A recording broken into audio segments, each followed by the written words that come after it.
My name is Corinne Raja, and I'm Newman Raja's wife. I'm a planner.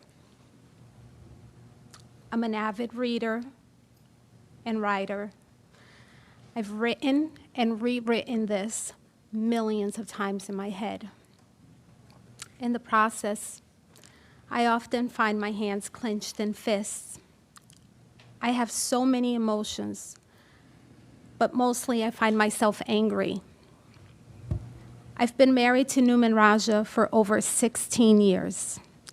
And throughout those years, I've called my husband many, many adjectives, mostly flattering, but I'd be lying if I said I didn't use some unpleasant ones.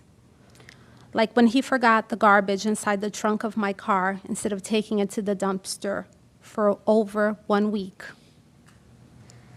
in the summer.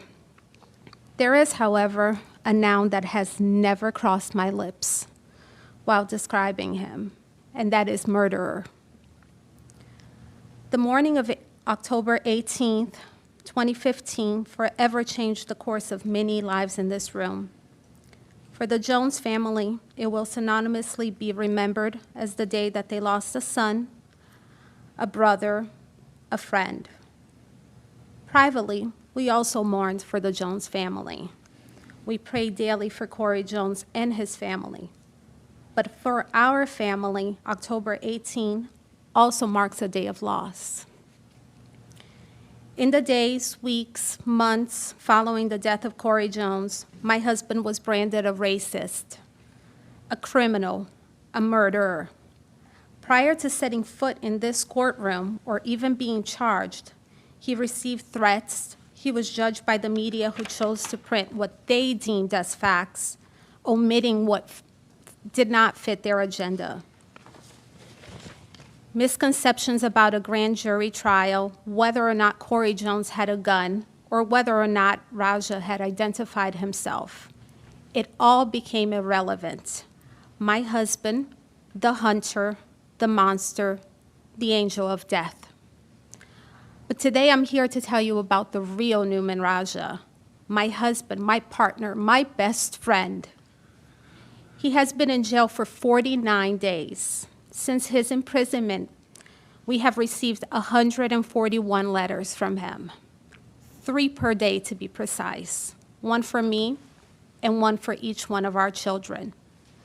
He ends every letter with a quote from a song. My husband loves music. Each morning our days began with "Here Comes the Sun," a song he played while waking up our little girl. Raja's not a father, he's a daddy. Actually, he's a better parent to our children than I'll ever be.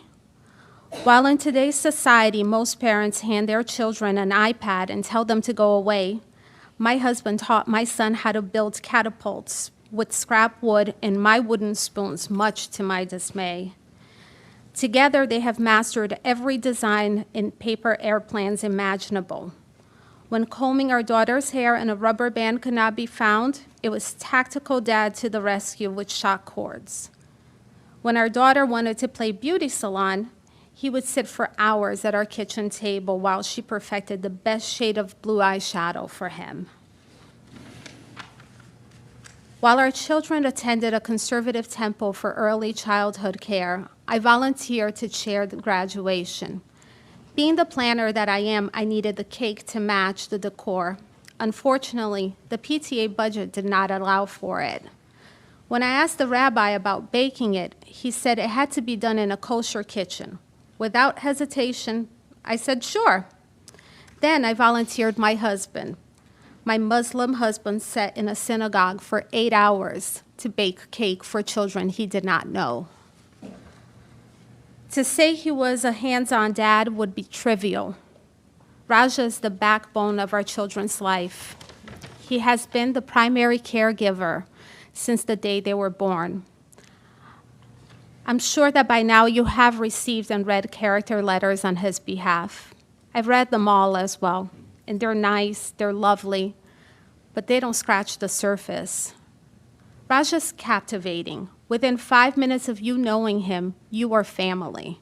He's quick with jokes, has a smile that never quits, no matter what life throws his way. Positive beyond reason, incredibly smart. In our circle of friends, he's the organizer, the cook, the babysitter, the paramedic, the DJ, the Trivial Pursuit master, the protector. His kindness is not only privy to those close friends. Oftentimes it spills over to complete strangers in need. Sometime in November of last year, I came home and I found a young man sitting at my kitchen table. He was having dinner. Raja introduced us and said he would be staying over for a couple of days. Pulling Raja aside, I asked what was going on. He explained that the young man was a Coast Guard that he met at the time through his current employer. He told me that he lived somewhere out west. His grandfather had passed away and he came to Florida for his funeral. Raja had never met this person before, but he was quick to offer our guest room. Our house is often referred to as Grand Central. Numerous friends who were going through any hardship or need at some point or another found themselves home in our home. While Raja was a police officer and subsequently a sergeant in the city of Atlantis, he was head of the traffic division. He participated in countywide PBSO-led DUI saturations every month. He volunteered every month. He was presented with the MAD, Mothers Against Drunk Driving Heroes of the Highway Award. In addition to traffic enforcement, Raja was the armor for the city. He maintained the department's firearms and ammunition.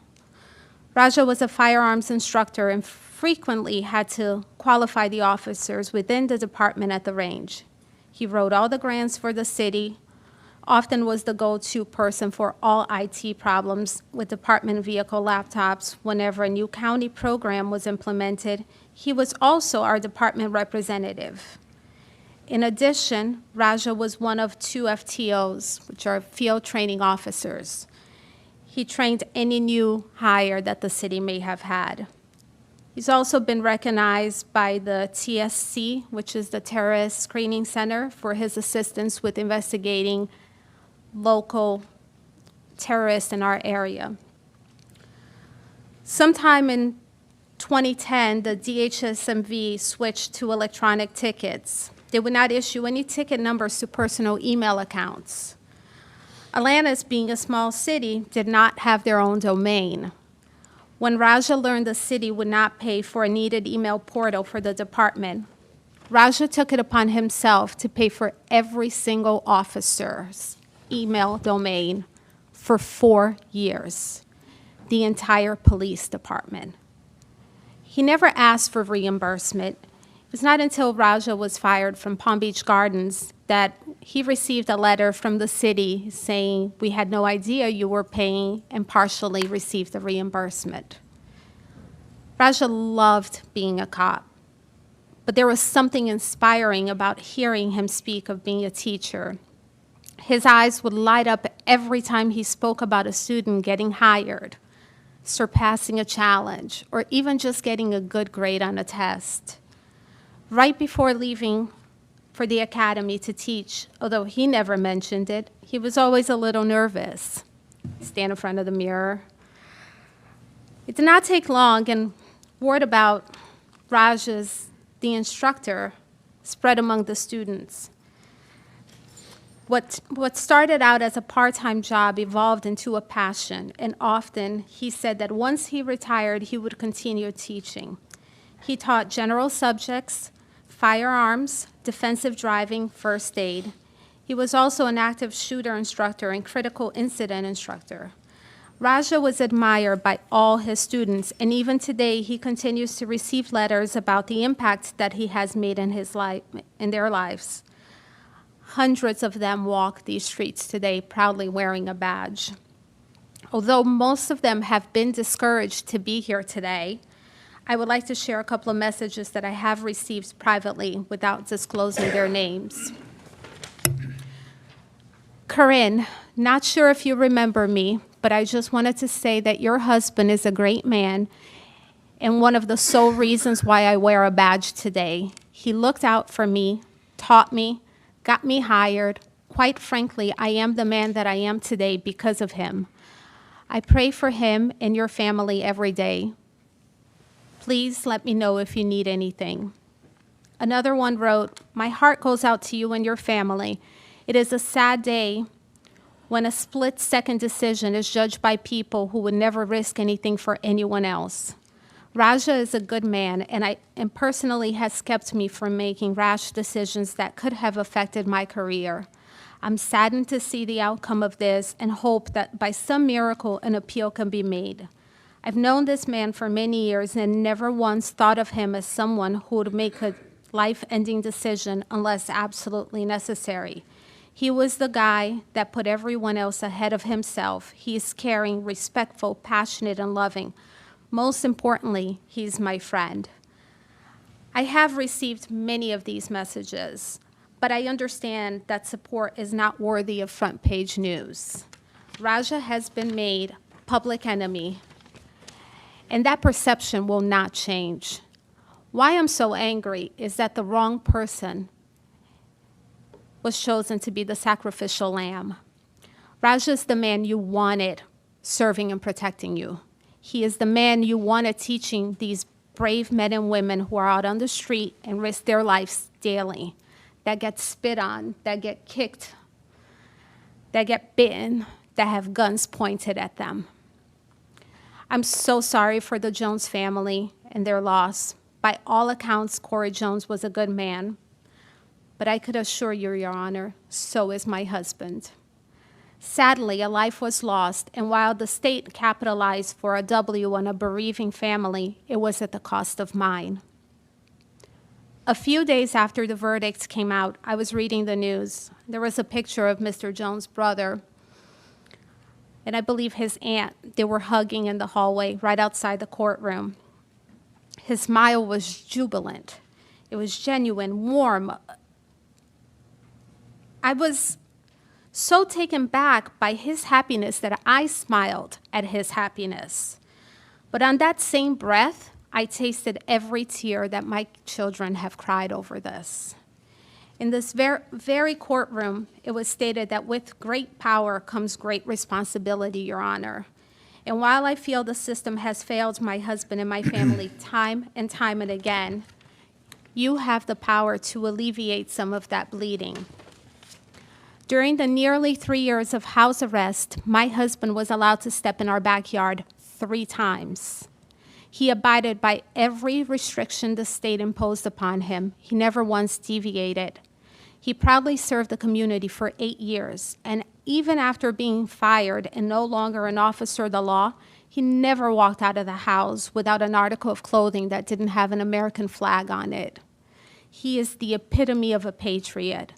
He believed in the system. He believed in the prevalence of the law over emotions and facts over presumptions. He never lost faith. It is because of this that I ask you to consider mitigating circumstances and respectfully a downward departure. I am now the single mother of 2 small children, one of which is a special needs child, both of whom are suffering beyond reparability. I don't have a movement behind me. I don't have a congregation. I don't have aunts. I don't have uncles. I don't have brothers. I don't have sisters. As a matter of fact, I don't have a single blood relative in this room. I have my husband, a man who was faced with a split-second decision, something that neither you nor I, nor most people in this room will thankfully have to face. I also know that the future of 2 innocent children linger in the lenience of this court. Their lives are forever changed, forever scarred. Please use any discretion you might have to help our family heal these wounds.